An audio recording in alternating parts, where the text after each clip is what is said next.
pour essayer de ne pas tout de suite vous emmener sur des histoires de business et de services, je voulais juste faire une remarque, donc à la fois pour répondre à un point que Xavier avait levé et un point aussi qu'Hervé avait levé sur l'utilité de la science. Je vous promets, je vous parle de science 10 secondes et après j'arrête, mais j'en ai fait quand j'étais petit, donc ça me touche un petit peu. On ne fait pas de la science parce que c'est utile. Il y a une citation que j'aime beaucoup de Poincaré qui dit le savant ne fait pas de la science parce que c'est utile, il la fait parce qu'il y prend du plaisir. Il y prend du plaisir parce que le monde est beau. Et ça pose une autre question qui nous emmène très très loin, qui est de savoir où est-ce que la science s'arrête, étant donné que finalement le moteur principal du savant, c'est le plaisir qu'il éprouve à regarder la beauté du monde. Est-ce que la beauté est éthique? Bon, je vous laisse avec ça. Il y a une autre note que j'avais prise pendant l'exposé de Didier, autour de la loi de Moore. Je préfère le préciser maintenant parce que je vais y revenir plus tard. La loi de Moore, ce n'est pas une vraie loi en fait. C'est le diktat du plus gros fondeur de la planète. À partir du moment où il dit « je vais doubler ma capacité tous les 18 mois », que font ses concurrents? Donc il n'y a pas vraiment de loi là-dedans. Il y a simplement une menace par rapport à la concurrence qui dit « attention les gars, moi tous les 18 mois, je doublerai ma capacité ». Il a énoncé 18 mois dans les 5 ans qui ont suivi, et si vous regardez sur Internet maintenant, la loi de Moore, c'est tous les 2 ans. Donc la fameuse loi de Moore était en fait une prédiction erronée, elle n'a jamais été suivie. Par contre, la capacité industrielle a permis de se rapprocher des 2 ans. Donc on parle moins d'une loi qu'un constat empirique et qu'un diktat d'industriel vis-à-vis de sa concurrence.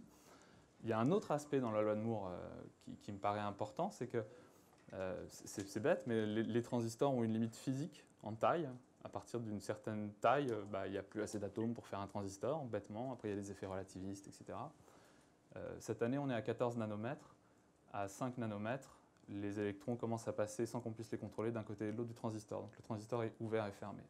Ça veut dire qu'il y a une limite physique qu'on connaît déjà à cette loi de Moore. Et comme on double tous les ans et qu'on est maintenant à 14 nanomètres, enfin Intel a annoncé des processeurs à 14 nanomètres pour la fin de l'année, je vous laisse calculer, il ne nous reste plus beaucoup de temps. Deux autres remarques avant de me lancer. Tout à l'heure, on évoquait une intelligence artificielle inamicale ou une technologie inamicale. Je ne connais pas de technologie amicale. Si vous en connaissez, faites-moi signe. Ensuite, une autre remarque, l'État devrait subventionner l'espérance de vie. C'est marrant d'ailleurs qu'Hervé n'ait pas fait la remarque. L'État subventionne l'espérance de vie, particulièrement en France. Les médecins sont d'ailleurs rémunérés pour vous aider à rester en bonne santé, combattre la souffrance, etc. Et bon, puis après, ça nous amènera peut-être un petit peu loin. Donc maintenant, je vais passer au cœur de ma présentation. Donc, je voulais commencer par éteindre l'écran. Je ne sais pas comment j'ai fait ça. Ouais. Premièrement, vous dire que, à l'évidence, dans ces histoires de transhumanisme, les questions essentielles ont déjà été abordées. La question de l'éthique, de ce qu'on a le droit de faire, de ce qu'on s'autorise moralement à faire, etc., ça me paraît la question essentielle. Donc, je ne vais pas l'aborder, puisque ce n'est pas la consigne qu'on m'a donnée. La consigne qu'on m'a donnée, c'est tu es comment on dit, le praticien de l'équipe, donc il faut que tu t'intéresses à la description des services que vous allez pu mettre en œuvre en utilisant ces technologies-là. Donc c'est ce que je vais faire. Ça ne veut pas dire que Benjamin Serda ou Orange nie l'importance éthique et les considérations éthiques dans ce service. C'est juste que ce n'est pas l'exercice qu'on m'a demandé de faire. Je vais essayer de vous donner un aperçu des premiers aspects de service qu'on a pu développer autour de la transhumanité à travers trois axes. Premièrement, mieux connaître, mieux se connaître. Deuxièmement, mieux percevoir. Et puis troisièmement, mieux fonctionner. À chaque fois, je vais vous donner des exemples qui ont été les exemples sur lesquels nous avons travaillé. Il y a un seul exemple sur lequel on n'a pas travaillé, je le signalerai pour que vous le sachiez. Donc si je commence par mieux me connaître, une des premières nécessités, enfin un des premiers points si je veux construire un service qui tourne autour de la transhumanité, c'est de donner accès à l'information de qu'est-ce qui se passe à l'intérieur de mon corps. Les deux objets qui permettent de mesurer ce qui se passe à l'intérieur du corps les plus répandus sur la planète, ce n'est pas vrai en Europe uniquement, c'est vrai partout, c'est le pèse-personne et le thermomètre. Dans un petit pourcentage de cas, les gens ont en plus un système pour se mesurer la pression artérielle. Mais en gros, jusqu'à une période très récente, c'était les seuls outils de mesure qu'on avait pour accéder à l'information du qu'est-ce qui se passe à l'intérieur de mon corps. Et puis, depuis 2 ans, il y a une explosion assez extraordinaire du nombre de capteurs et du nombre de mesures qu'on peut faire. Il y a des choses extrêmement sophistiquées. On parlait tout à l'heure de neurosciences. Maintenant, vous pouvez acheter des appareils de neurofeedback qui vous permettent de mesurer votre activité cérébrale surtout préfrontale, pour 300 $.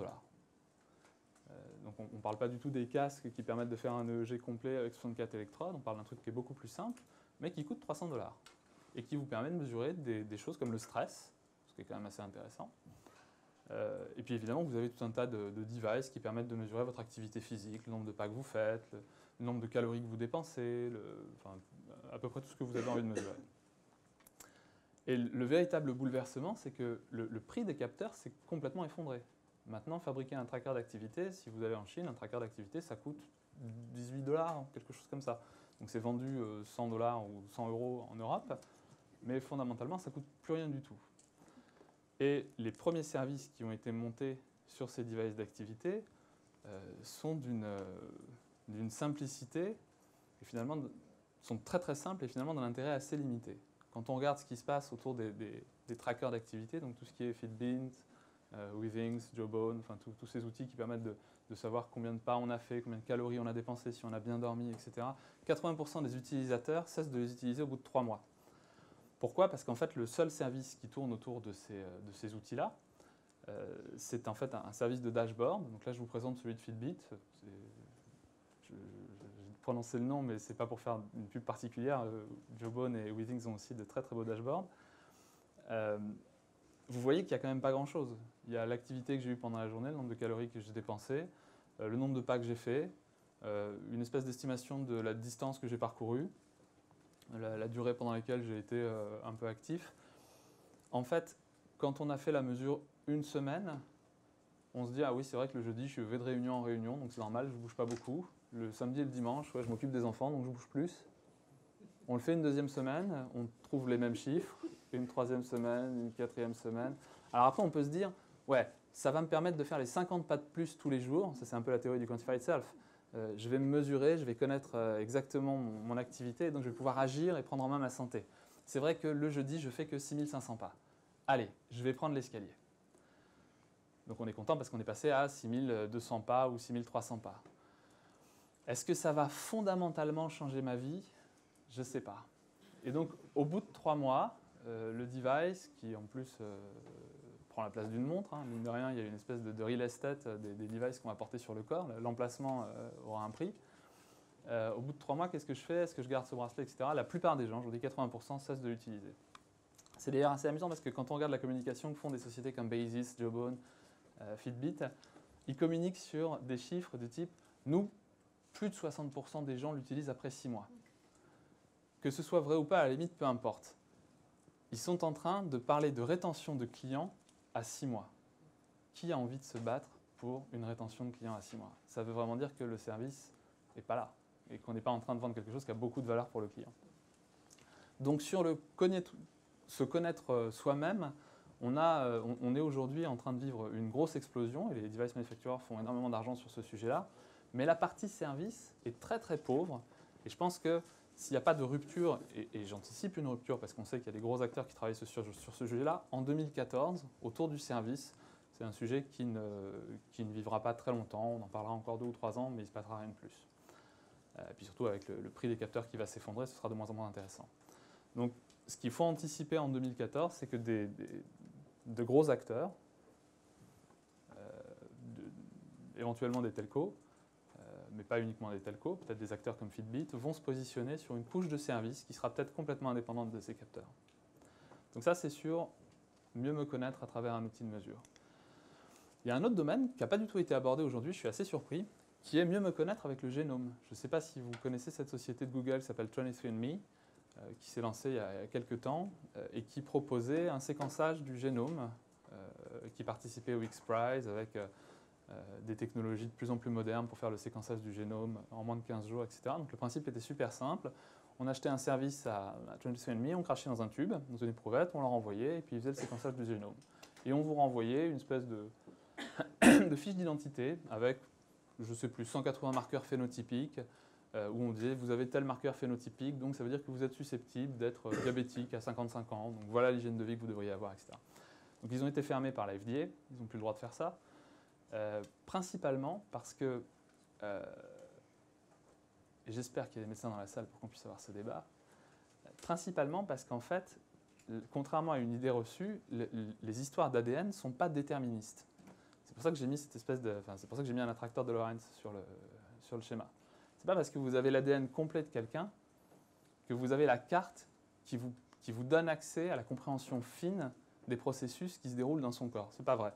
En fait, il y a un gène code pour plusieurs protéines, et puis il y a des tas d'autres effets qui font que, en fait, une fois qu'on connaît parfaitement l'ADN, on ne sait pas exactement comment le corps va réagir, comment le corps va se développer, quels sont les véritables risques. Et alors, si vous êtes des gens qui travaillent dans le service, vous savez comme moi que là, c'est l'enfer. Parce qu'on veut un process lean, on veut un process qui nous permette de faire rentrer des clients et de les traiter de façon un peu homogène. Si jamais il y a de l'indéterminisme à un moment donné à l'entrée des clients dans le processus de prise en charge, ça va être extrêmement coûteux de livrer un service de qualité. Donc en pratique, l'analyse du génome, elle est assez faible. Elle est assez, comment dire, on va avoir énormément de mal à construire un véritable service par-dessus. En plus, n'en déplaise à Laurent Alexandre, on n'a pas aujourd'hui l'infrastructure qui permette de livrer ce service. Imaginons même qu'on soit tous d'accord pour dire tel marqueur phénotypique du sang est hyper spécifique de telle pathologie. Aujourd'hui, je ne sais pas comment je vais me faire détecter de ce marqueur. Ce n'est pas comme si je pouvais aller dans une pharmacie, faire le test, et puis même si je le fais aujourd'hui, le génome en moins de 15 jours, c'est quand même 1 000 $. Donc il y a une espèce de parcours client qui n'est pas du tout en place et qui va mettre quelques années à se mettre en place.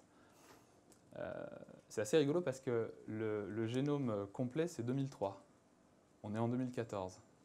À l'époque, tout le monde annonçait le grand soir, il ne s'est pas passé grand-chose. Le dernier point que je voulais évoquer sur le mieux me connaître, c'est qu'il y a une limite un peu fixée par les clients, qui n'est pas une limite technologique ou une limite de process, qui est d'une part le fait que donc l'idée, c'est à partir du moment où on est capable de faire un génome génial ou alors un phénotype complet, on est capable de prédire les maladies les plus vraisemblables pour telle personne. On est capable de faire un programme qui va permettre de minimiser ses risques. Tu as tel phénotype, il faut que tu ailles courir 3 fois 20 minutes par semaine, essaye de faire un petit peu plus de natation et puis mange des brocolis. On peut même éventuellement faire des médicaments complètement spécialisés. C'est fait pour l'oncologie, mais on pourrait le généraliser. On pourrait dire finalement, toi, tous les rhumes que tu as, ils sont de telle nature, donc on va te donner tel médicament. Ça présente deux difficultés. La première, c'est que à partir du moment où on regarde quels sont les phénotypes des clients, vous imaginez que le comportement des assureurs change complètement, y compris des assurances obligatoires. Et donc on rentre dans un phénomène de compétition quasiment entre pays dans la prise en charge des maladies, et que ça c'est quand même un domaine qui fait un petit peu peur et qui risque d'être un peu incontrôlable, premièrement. Et deuxièmement, et ça me paraît, c'est le seul exemple sur lequel Orange n'a pas travaillé directement, mais c'est un truc que je trouve très instructif, on n'a pas forcément envie d'en savoir plus.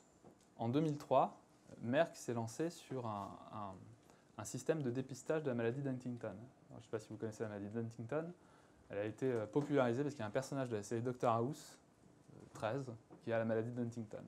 Donc, ce qui est dit dans la série est à peu près exact. C'est une maladie neurodégénérative génétique qui est épouvantable, qui conduit les gens à perdre complètement leurs facultés neurologiques très très tôt. En gros, l'espérance de vie, c'est 35 ans. Et on commence à dégénérer à 25 ans. Merck se pose la question de l'intérêt qu'auraient les patients qui ont des cas d'Huntington dans leur famille à détecter cette pathologie-là. Donc, ils font ce que tout marketeur fait, un petit sondage client. Si jamais nous travaillons sur cette capacité à détecter la maladie d'Huntington, est-ce que vous souscrivez au test? Donc là, ce qu'on se dit, c'est quelqu'un qui a 16 ou 18 ans, qui sait qu'il a la maladie d'Huntington. On peut se dire ce qu'on veut, mais il n'aura pas la même vie que quelqu'un qui n'a pas la maladie d'Huntington. Quand on sait que ça s'arrête à 25 ans, finalement, ces 5 ans-là, peut-être que je vais les faire... peut-être que je vais être musicos à la fac, ouais, parce que ça ne sert à rien que je fasse des grandes études. Peut-être que je ne vais plus du tout aller à l'école, ou au contraire, peut-être que je vais me faire une vie à la Hawkins, où je vais complètement m'investir dans mon travail et je vais vivre uniquement par ça. Donc on voit bien que la compréhension de sa situation de malade influe sur les choix qu'on va faire tout au long de sa vie. Ils font un sondage, 57% des gens disent « Ah ouais, moi je prends le test. Je fais le test, je n'aurai pas la même vie si jamais je le sais, je ne le sais pas. Ou si je ne le sais pas. » En 2006 ou en 2008, le test sort, 16% des patients ont fait le test. 16% des patients veulent savoir. Ça, c'est quand même un truc qui m'a bluffé. Seulement 16% des patients veulent savoir. La conclusion, c'est qu'en fait, la plupart des gens ne veulent pas vraiment savoir. Et d'un point de vue marketing, je pense que c'est quelque chose qu'il faut avoir en tête, y compris quand on fait des services. Deuxième type de service dont je voulais vous parler, mieux percevoir. Alors j'ai mis les Google Glass parce que c'est un peu le buzzword en ce moment. Vous allez voir que je ne suis pas vraiment un fanat des Google Glass. À la base, la réalité augmentée, je trouve que c'est une promesse extraordinaire, et en particulier en termes de service. Le type que je vous montre là, c'est William Gibson. On a pas mal parlé de science-fiction. William Gibson, c'est un des auteurs, je trouve, les plus extraordinaires de ces 30 dernières années. Au début des années 80, il décrivait Internet. Il a décrit après, fin des années 80, les utilisations modernes du GPS. Dans sa dernière série de bouquins, il s'intéresse à ce qui se passe si on superpose la grille GPS avec des technologies de réalité augmentée. Imaginez maintenant que vous avez un casque de réalité augmentée et qu'on soit capable de détecter que vous êtes tous dans cette pièce-là. À la place de voir un pingouin de chez Orange vous parler, vous pourriez tous assister à un concert de Pink Floyd. Et vous partageriez tous physiquement cette expérience. Vous seriez tous au même endroit, physiquement. Vous pourriez vous toucher, mais à ma place, il y aurait Pink Floyd. Et on pourrait faire ça ce soir, place de la Bastille. On pourrait même imaginer que, ici et maintenant, vous puissiez changer de chaîne. Ce n'est pas les Pink Floyd que vous voulez voir. Finalement, vous avez envie de voir, je sais pas moi, le dernier concert de Queen. Crac, vous mettez le dernier concert de Queen. Et là, il y a Freddie Mercury qui vous fait un show privé pour vous. Et vous êtes capable, avec les gens qui sont autour de vous, d'apprécier le même spectacle. La promesse de valeur, elle est extraordinaire. On pourrait même imaginer de changer l'aspect des gens. On serait capable de choisir le monde dans lequel on vit.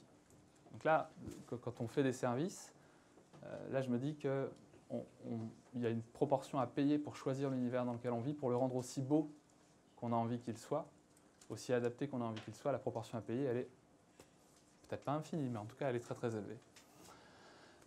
Et donc quand on est arrivé, ça je vous parle évidemment de mass market, moi je travaille dans la santé, je fais que des offres pour la santé.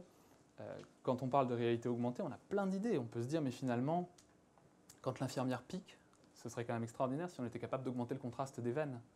Comme ça, elle trouve toujours la veine.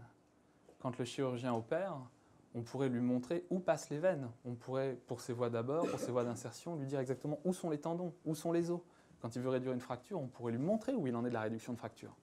D'un point de vue chirurgie invasive, ce serait extraordinaire. On n'en est pas là.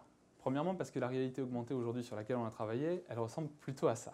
C'est-à-dire qu'on a utilisé un iPhone, qui est quand même un outil extraordinaire, qui est quand même une orthèse qui a transformé la façon dont on interagit avec la technologie et dont la technologie sert l'homme. Ça, c'est, je trouve, un des exemples les plus soufflants de réalité augmentée. Vous vous baladez avec votre iPhone et à travers l'écran de votre iPhone, vous voyez un monde altéré. Et donc dans celui-ci, vous savez quels sont les apparts qui sont à vendre et puis quel est le prix au mètre carré. On est un peu loin quand même de la réalité complètement immersive. D'autant plus que quand on regarde ce qui se passe avec les dernières technologies à la mode, les XXX Glass, parce qu'en fait il y a énormément de sociétés qui se sont positionnées sur ce créneau, il y a même des sociétés françaises qui étaient représentées au CES au début de l'année comme Optivent, qui font des Google Glass en mieux, soit dit en passant.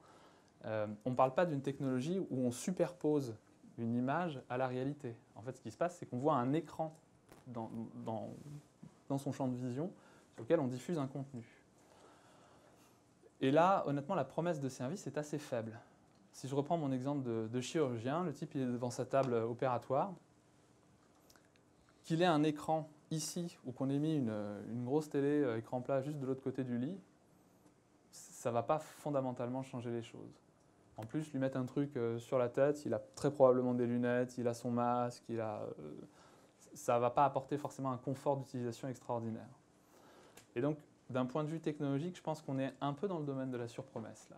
C'est assez difficile de faire un service extrêmement valeureux en utilisant les technologies qu'on a aujourd'hui. Et d'ailleurs, si vous regardez bien ce qui s'est passé avec les Google Glass, la théorie c'était qu'une fois que la plateforme serait disponible, les développeurs allaient craquer le truc et faire des tas de services. Combien d'entre vous ont vu un service sur les Google Glass? Donc je pense que là, encore une fois, une petite surpromesse. Puis la dernière partie, je ne sais pas combien il me reste de temps. Ouais, c'est bon. La dernière partie, mieux fonctionner. Alors là, par contre, là, on rentre vraiment dans la transhumanité et dans les histoires de prothèses et d'orthèses. Ça, c'est un domaine qui est finalement... C'est le domaine qui est le plus avancé des 3 domaines que je vous montre. C'est le domaine qui est le plus avancé parce que les soignants ont pris en main ce domaine-là. Il y a des tas de gens qui ont travaillé sur ce sujet-là et qui ont fait des choses absolument admirables. Donc d'une part, le corps médical est investi. D'autre part, on a aujourd'hui des technologies qui permettent de faire des choses qui sont très adhérentes au vivant. On fait de l'électronique sur silicone souple. Donc on est capable de mettre... Là, c'est un vrai circuit, si vous voulez, j'en ai un dans la poche. Je pourrais vous le montrer. Ça, c'est une puce RFID souple. Donc vous pouvez faire un pansement, vous pouvez mettre à l'intérieur du corps un circuit électronique, de la logique, qui ne va pas être gênant, qui ne va pas être un obstacle au fait que vous puissiez avoir des mouvements naturels. On a par ailleurs énormément progressé dans les matériaux, donc on sait faire technologiquement énormément de choses. Ce qui m'amène à dire que dans le mieux fonctionner, la barrière n'est plus vraiment une barrière technologique. On a des technologies suffisantes pour faire 80 ou 90% de ce qu'on aimerait faire en matière de mieux fonctionner. Preuve en est, ce qui s'est passé récemment sur les histoires de prothèses. Alors là, ce n'est pas membre, c'est organe, mais je voulais insister sur le fait qu'il n'y a pas de fonction chimique à l'intérieur de ce dispositif. Je ne savais pas comment le mettre simplement, donc j'ai utilisé un mot pour un autre, pardon. Ceci étant, c'est quand même un dispositif qui montre bien qu'on a vachement progressé sur les matériaux et qu'on sait maintenant faire des choses qui sont quand même très impressionnantes. Là, on commence à rentrer dans un domaine où le service fait vraiment sens. Quand vous fabriquez une prothèse, quand vous fabriquez un corps artificiel, quand vous substituez à un organe mécanique, quand vous substituez à un organe une pièce mécanique, se pose la question du maintien en condition opérationnelle. Il ne s'agit pas que ce truc-là lâche. Vous avez intérêt à collecter des informations sur le fonctionnement de cet outil-là. Vous n'êtes pas en train de vendre un device, vous n'êtes pas en train de vendre un téléphone, vous êtes en train de vendre un service. Vous êtes en train de placer à l'intérieur du corps de quelqu'un ou en périphérie du corps de quelqu'un quelque chose qui a intérêt à marcher et qui a intérêt à marcher sur le long terme. Donc vous rentrez dans une relation, que vous le vouliez ou non, vous rentrez dans une relation qui ressemble à une relation de service. Vous allez avoir une interaction dans le temps avec la personne qui va utiliser ce dispositif. Et donc, vous êtes obligé de monitorer la qualité de ce que vous lui avez offert. Une façon de monitorer cette qualité, et c'est ce pourquoi Orange travaille beaucoup sur ce sujet, c'est de rendre cet outil, cet appareil, ce cœur, ce pacemaker, cette prothèse communicante. Vous pouvez collecter des informations sur son fonctionnement, et donc améliorer son fonctionnement, mais vous pouvez aussi collecter des informations sur les risques que le patient encourt peut-être. Est-ce que le matériel vieillit convenablement ? Est-ce que le matériel se comporte mécaniquement convenablement? Ou est-ce qu'au contraire, on risque d'avoir une panne? Alors évidemment, dans le cadre du cœur, c'est terrifiant. Dans le cas d'une prothèse, c'est moins terrifiant et c'est plutôt sympa de ne pas voir sa jambe ou son bras cassé, alors que c'était de la maintenance préventive qui aurait dû être faite. Donc on fait de la maintenance préventive sur les objets de la médecine, comme on le fait sur n'importe quel autre service ou n'importe quel autre outil. À ce stade de l'exposé, je n'ai pas encore atteint ce qui, à mon avis, constitue le plus bel exemple de transhumanité et de service utilisant des technologies. J'y viens. L'année dernière, en mars dernier, on a été contacté par l'International Diabetes Federation, qui regroupe toutes les associations de patients diabétiques du monde. On les rencontre, ils nous disent c'est extraordinaire ce que vous faites dans le diabète, mais nous, ce qui nous gêne beaucoup, parce qu'on travaille beaucoup sur le télésuivi de la maladie chronique, ce qui nous embête énormément, c'est que alors qu'il y a un gain évident pour la société, alors qu'on améliore la qualité de vie des patients, les pouvoirs publics ne remboursent pas pour toutes ces technologies-là. Est-ce que vous pouvez nous aider à organiser un gros événement de communication qui nous permettrait d'aller voir Bruxelles et de dire regardez, toutes les associations de patients sont prêtes, ont envie de le faire, les médecins sont prêts, ont envie de le faire, et les industriels sont prêts. Et leur idée, c'était de démontrer qu'avec les bonnes technologies, un diabétique de type 1 peut avoir absolument n'importe quelle vie. Et donc, ce qu'on a fait avec un industriel qui s'appelle Dexcom, c'est qu'on a fabriqué un dispositif implanté qui mesure la glycémie en temps continu. Et on en a doté 40 coureurs diabétiques de type 1 qui ont fait une course de vélo, qui est parti de Bruxelles le 5 septembre et qui est allé à Barcelone le 18 septembre. 2300 km, 22 000 mètres de dénivelé. J'ai couru 2 jours, ça m'a pris 1 mois de m'en remettre. Les mecs, ils ont fait les 2300 km. Et on a monitoré en temps réel, avec une voiture qui suivait derrière, avec les médecins qui allaient bien, la glycémie de tous ces coureurs. On l'a monitoré en temps réel. Et donc c'est un événement absolument génial pour nous. Déjà, on a démontré que la technologie était prête, on a livré le service en 3 mois. Mais les patients ont pu dire, ça change vraiment ma vie. J'étais diabétique de type 1, j'ai fait une course de 2300 km à vélo. Je n'ai pas eu de coma hypoglycémique. Ça change ma vie, je suis normal. On peut même aller plus loin à partir du moment où on remonte l'information de la glycémie. Ils ont tous une pompe à insuline. Ils sont diabétiques de type 1, donc ils sont insulinodépendants. Ils ont tous une pompe à insuline. On peut se poser la question de est-ce que je n'ai pas envie d'utiliser ces informations que je collecte dans le tissu interstitiel sur la glycémie pour contrôler la pompe à insuline? Si on fait ça, qu'on a servi la pompe à insuline par la mesure de glucose, on a fabriqué un pancréas artificiel. Et là, on parle d'un truc qui n'est pas un cœur artificiel. On n'a pas remplacé une fonction mécanique. On a remplacé une fonction métabolique. On est rentré dans l'intimité chimique du corps humain. Ce pancréas artificiel, c'est quelque chose sur lequel beaucoup de sociétés travaillent. Medtronic, Biotronic.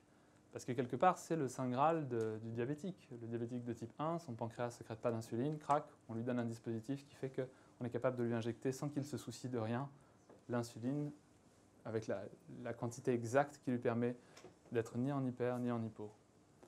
C'est quand même un beau rêve. Maintenant, quand on en parle aux diabétiques, si je reviens sur la partie marketing de service, quand on en parle aux diabétiques de type 1, qui ont l'habitude d'avoir une pompe à insuline et de la contrôler, ce qu'ils vous disent, c'est jamais une machine ne contrôlera ma pompe à insuline. Jamais. Personne n'est dans mon ventre.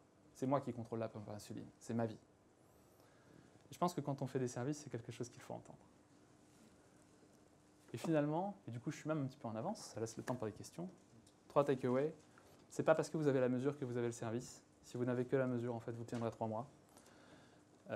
À l'heure actuelle, je perçois une surpromesse extraordinaire dans tout ce qui est transhumanisme et dans tout ce qui est promesse qu'on peut faire sur le mass market, qui est alimentée par la croyance sur le fait que la loi de Moore et la singularité nous prédisent des jours merveilleux d'ici 3 mois.